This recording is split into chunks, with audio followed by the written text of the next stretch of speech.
everyone, and welcome back to the Calvin Tobin Show. I am your host, Calvin Tobin. Today we have a lot to talk about, so let's get right into it. All right, the 2021 MLB season is officially over, and your 2021 MLB champion, World Series champions, are the Atlanta Braves. Now we are getting into the awards of who got them, and the awards that have been giving out so far is Rookie of the Year and Manager of the Year. Now, let's start off with back-to-back Manager of the Year, Kevin Cash, Manager of the Tampa Bay Rays.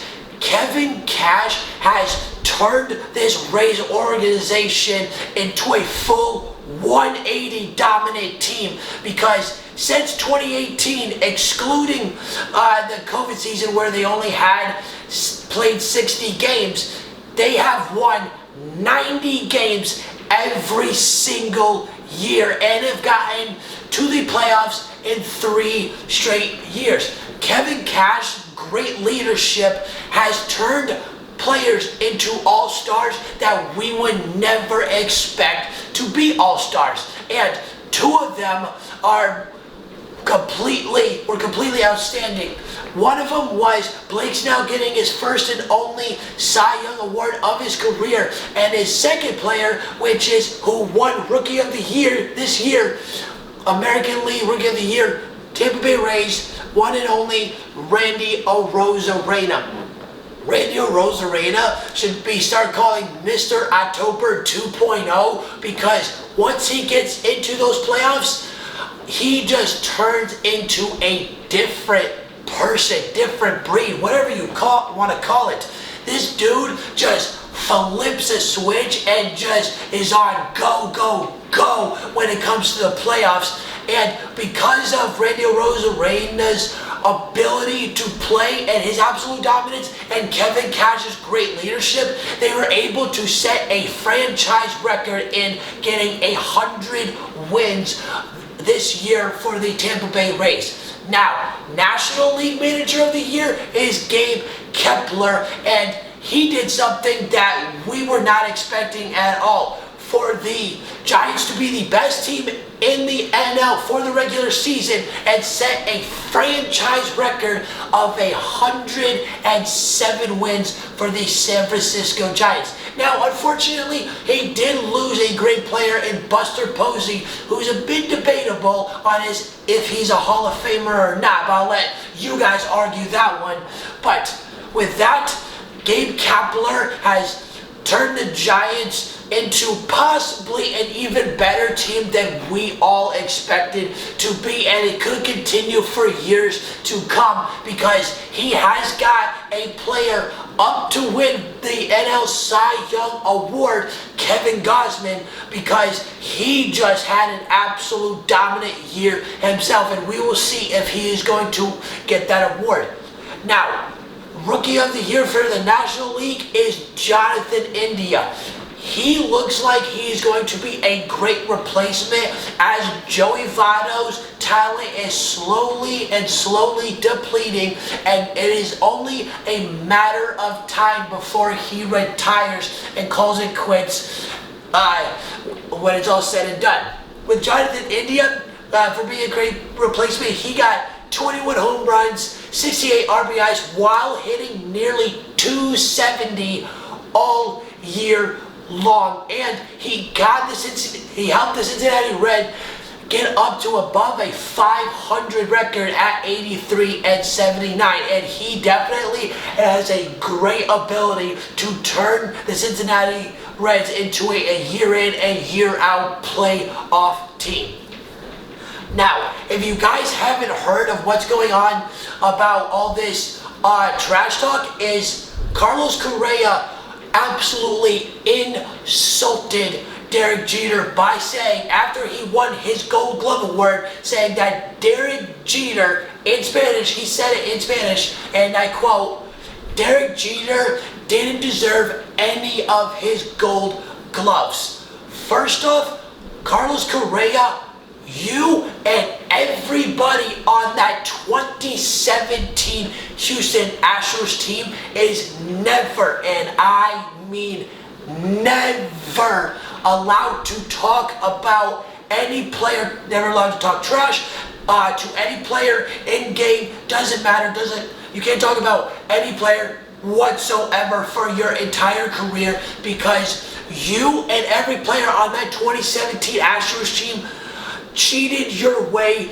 to the top, and you paid for it, and you might pay for it even more when your career is all said and done, because you can have a Hall of Fame type career, but because you cheated to get one, that might bite your chances. Like Barry Bonds with his steroids is going to completely bite your chances into getting into the Hall of Fame.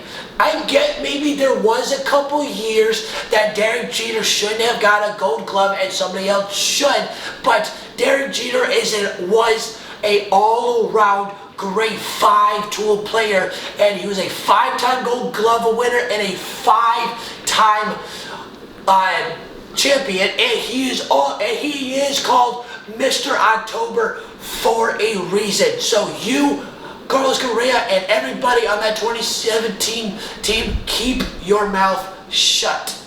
All right, now let's talk some hockey. Anaheim had a great game against the Capitals last night, and 2 of their players are cementing themselves more and more into NHL history.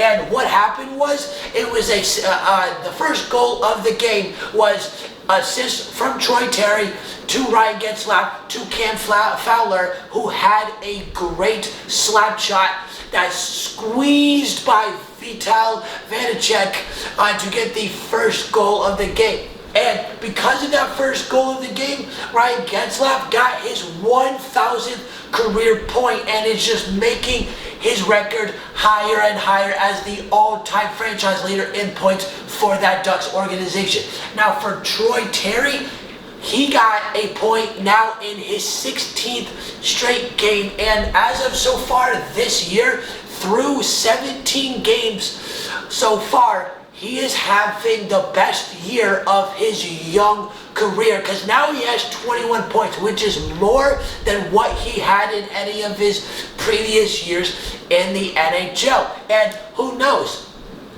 This guy could extend history to 17, 18, 19, maybe even 20 games. Who knows how long this is going to go?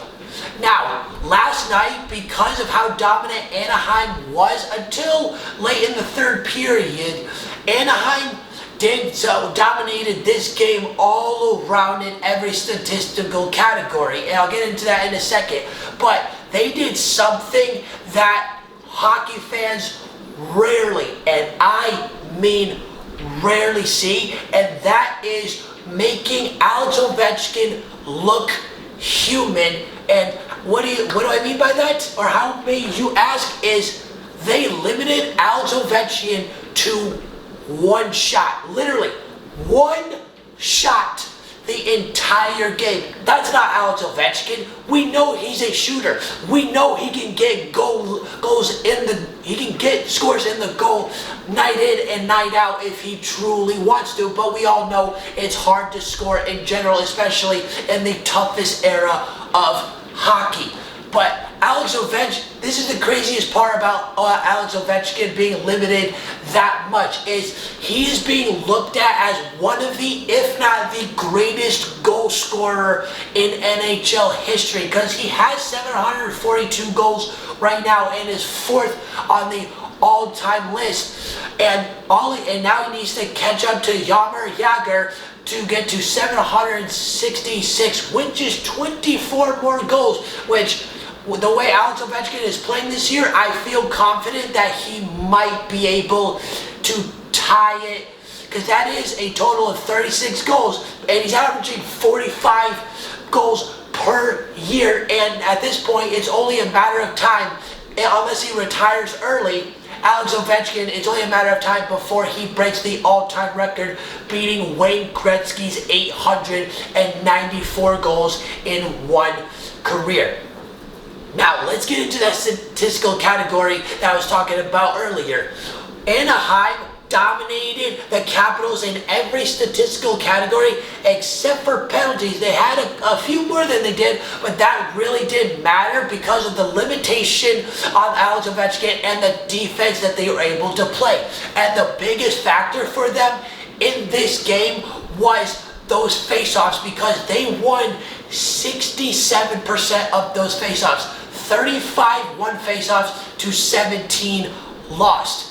Now, the Capitals did end up scoring 2 goals in the third period to make it 2-2 at one point, and then it went into overtime, and Anaheim got the dub 3-2 to get their 10th win of the season. Now, as for the Capitals, they did end up losing their win streak, but they played the Los Angeles Kings tonight, which is a perfect game for them to get back into that win streak and win column and keep it rolling. And with this game, we are hoping we can see Alex Ovechkin get back into his rhythm and goal scoring ways, because we all know how dominant he truly is, and we are just waiting for this game to play to see if they are going to get back to their winning ways. Now, what is up with Steph Curry?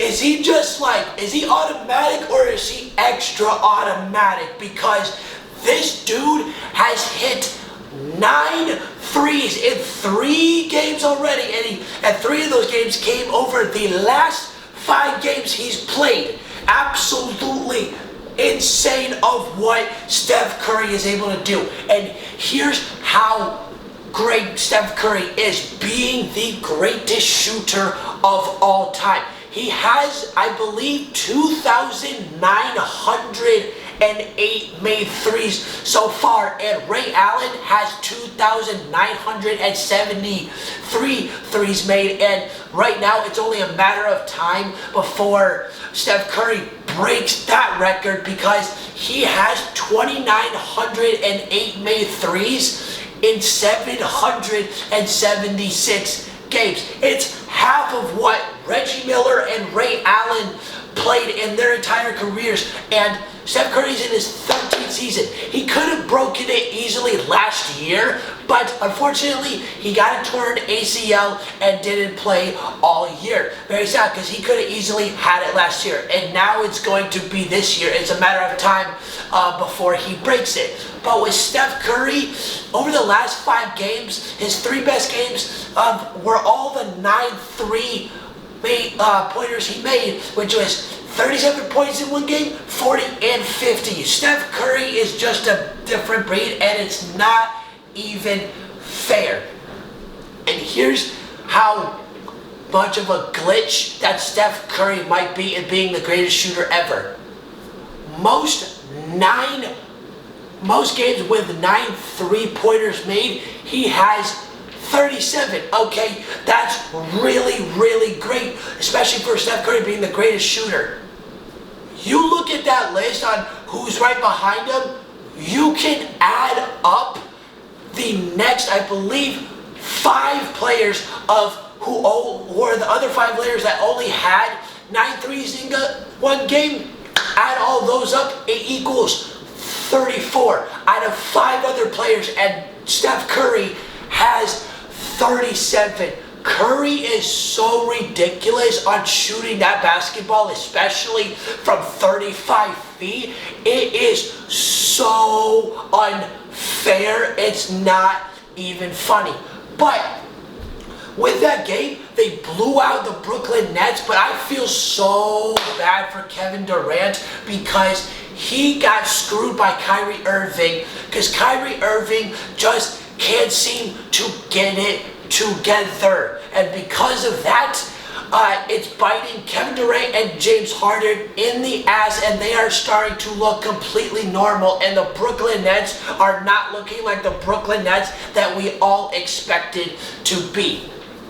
Now, here's something that's really, really interesting, and I'm pretty sure everyone is going to disagree on what's happening, and that is the Staples Center name is being changed to Crypto.com Arena. Are you kidding me? You couldn't have come up with anything better. To have it would something relate to Kobe? The dude built the house, not literally obviously, but that dude built that stadium on his freaking back because of how dominant he was, getting to 7 championships and winning 5 of them. That's Kobe's home. Do not change the name. It's crazy. Crypto.com Arena is a horrible name. Horrible idea for the name change. Keep it Staples Center. That's a great name, and it should keep it that way, because who's gonna be saying, oh, that's Crypto.com Arena? It's so weird just to even say it.